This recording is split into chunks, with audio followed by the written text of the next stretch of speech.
жалтыратып жолдорду жасагансыйт. Жасалганы аяксыз калат экен. Жол жээгинде тротуардын жоктугу жашоочуну сарсанаага салат экен. Капталыңдан унап өткөн ушул жер Кара ой ысык көлдүн айыл экен. Каалагандай жүрө берсин дегенсип карабаган ушул кимдин айыбы экен. Сиздин участок боюнча жолдор бүтпөдү салыныпчы, бирок азыр тротуарлар жок, окуучулар деген жолдун жээги менен басып жүрөт да. Ошол боюнча тротуарлар качан салынып баштайт, анан качан бүтөт, ошонун жөнүндө маалыматыңыз барбы? Ал боюнча маалымат жок, но проектте каралган деп атат, азыр пока маалымат жок, качан баштайт экен. Окуучулар деген ошо жолго чыгып, жолдун чегинде ДТП же сүзүлүп кетсе, ошого ким жооп берип калат? ГАИби же силерби же жол салган кишилерби? Эми андай болбой эле койсун, эми мыйзам чегинде ким ответственный ошолор жооп берип калат да. Примерно ошондо Минтранс жооп берип калабы? Минтранстын балансындагы же Кытайлардын балансындагы временно баланска өткөрүп беришкен да буларчы. Пока акча келмейинче окуучулар жолдун жээги менен эле басат экен да, тротуар жок. Майла жок, эмне кылабыз? Оор сумкачан ушул жээкте басышат. Окуучулар мектебинен тараганда кырсыктарды алдын ала алышпаптыр, көздү ачып, кызыгуу менен караганда. Жергиликтүү бийликтер айтып атат да, эгерде тротуар жок болуп, окуучу балдар жолдун жээгинен сүзүлсө, Минтранс жооп берип калат деп атат да. Ошондо бул силер жооп берип каласыңарбы? Балдар сүзүлгөнүнө. Биз аткаруучу элебиз да. Бизге айткан жолду кылабызчы. Өзү обслуживание полностью акимат карайт. Акимат заказчик, биз болсо аткаруучубуз. Бизге могуну кыл десе кылабыз, кылба десе кылбайбыз да. ДТП болуп эметсе, бул акимат жооп берип калат экен да. Да, ошондой эле болуп калат го, потому что биз ушундай эме кирген постановлениячы мэрияданчы. Бизге заказчик катары да. Баардык жумуштар биз кылайын деп атканда алардан согласовать этип, алардан кагаздар түшкөндө башталат да. Самовольно биз кыла албайбыз да, особенно тротуар жолдор. Арзан кымбат минип жүргөн унааларын айдашат экен 60-тан ашырышып, жоругу күч балдар бар байкабасак жол жээктен чыга калат качырышып. Кырсык эмне жаш балдар билмек беле, кызыкса да акылына илмек беле, кымындайда жөө адам жолу жок болсо кереги жок, бул балдарды тилдеп деле. Негизи биздин жол көзөмөлдөө бөлүмү айрыкча мына сентябрь учурларда мектептер ачылып аткан учурларда атайын кышкы жайкы обследование кылышат.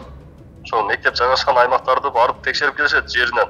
Канча жол белгилери жетишпейт деген, ошол эле жөө жүргүнчүнү кое бер деген жол белгилери барбы, жылдамдыкты өлчөгөн жол белгилери барбы, ошонун баарын карап анализдеп беришет. Эгерде жетишпеген жол белгилери бар болсо, анда тиешелүү органдарга атайын предписание беришет сунуштарда. Сүйрөлүшүп унаалардын капталына сүзүлүшөт ойноо курак шоктугунан, айласыз бул жерден басышат да адамдардын тротуары жоктугунан. В первую очередь акимат должен знать, да, өзүңдүн населениеңди ушу акимат жакшы билет да, туурабы? Каякта опасность создается, где нужно улучшить, да? Акимат как раз таки представление должен, да, внести, что здесь необходимо сделать тротуар. Здесь не соблюдается закон, да? То есть дорогу построили, а нет тротуара. Тем более жол деген бул самый опасный автожолу, да? Ошон үчүн аяка деген тротуар обязательно болуш керек. Анан тротуары жок болсо, акимат также отвечает, потому что акимат больше знает, да, в своем населении.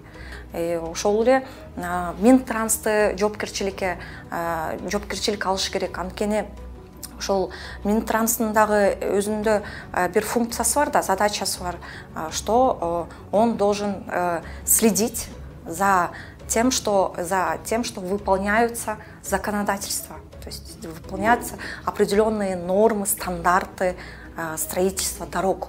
Машина сүзүп кетип атса, бир адам сүзүп кетип атса, ал скорость карайт, туурабы? Жолдун эрежесин карайт. Эгер эрежесин дагы толук соблюдать этсе, бүт правила, нормы ПДД, да, дорожного движения соблюдать этсе, и установится, да, тот факт, что люди используют это как тротуар, то он должен доказать, что он не виноват, да, и он должен подать в суд тогда определенные органы, дорожные органы. Кетип жатсаң алыска кандуу жолдо ким жооп берет чыга калып сүзүлсө, ушундай маселени карагыла убал болот, адам жаны үзүлсө.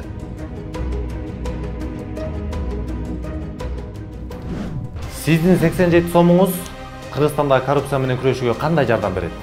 Анткени айтайт десе каналынын миссиясы Кыргызстандын элине кызмат кылуу, элдин үнү болуу. Биз силердин көзүңөр менен карап, кулагыңар менен угуп, чилистендердин карасантай схемаларын ачыкка чыгарабыз. Аларды сиздер менен биздин кызыкчылыгыбыз үчүн, азыркы эркин Кыргызстандын жыргалчылыгы үчүн иштөөгө мажбурлайбыз. Эркиндик берилбейт, ага жетүү керек. Ал үчүн күрөшүүбүз керек. Patreon жөнүндө толук инструкцияны видеонун алдындагы шилтемеден көрсөңүз болот.